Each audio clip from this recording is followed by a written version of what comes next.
Hello my peeps, peepettes and the associated peoplings, I'm Mir Shazak, and in this video you can find a super condensed summary / review of Treasure Adventure World, in case you're too lazy or don't have the time to watch the first impressions video. Keep in mind this is just my personal thoughts from the gameplay I experienced, so it may not reflect how you feel after playing. Also keep in mind I did not finish the full game, but I did get a significant portion in. Gameplay. To start off with, let's have a look at the gameplay mechanics. When I played, the gameplay is thankfully simple. Way too many games nowadays feel the need to overcomplicate their designs with tons of mechanics to stand out. By focusing on the core platforming, Treasure Adventure World finds its feet firmly placed on the ground, even when they're kind of on a boat.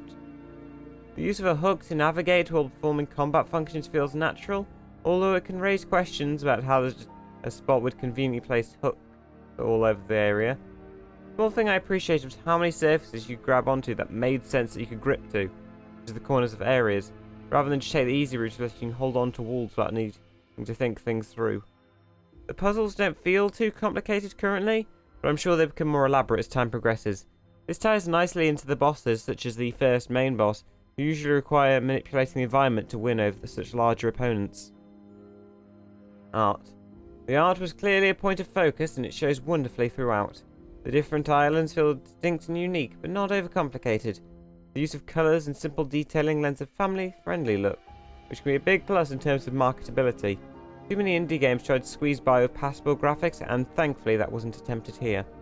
One thing I'd change, however, is the save points, as the game decides the best way to get your attention is with a silent flashbang grenade to the screen, obliterating my vision. Story. This one will be very impression-based considering I didn't finish the full game. From the look of things, Treasure Adventure World starts off very simple, with the classic Hunt the Lost Treasures plotline crossed with a Lost Memory arc, which is kind of ruined by the fact we see a lot of their life beforehand in the opening cinematic. There does seem to be a bigger arc building up, with the main story interwoven with smaller side quests throughout the islands require backtracking to complete. This may be tedious, but I'm presuming there'll be a teleport or fast travel mechanic introduced later on. Rating. 4 hooks out of 5.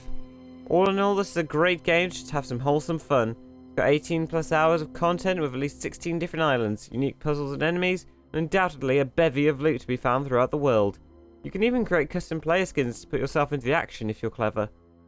Definitely give this game the time it deserves. Till next time, see ya.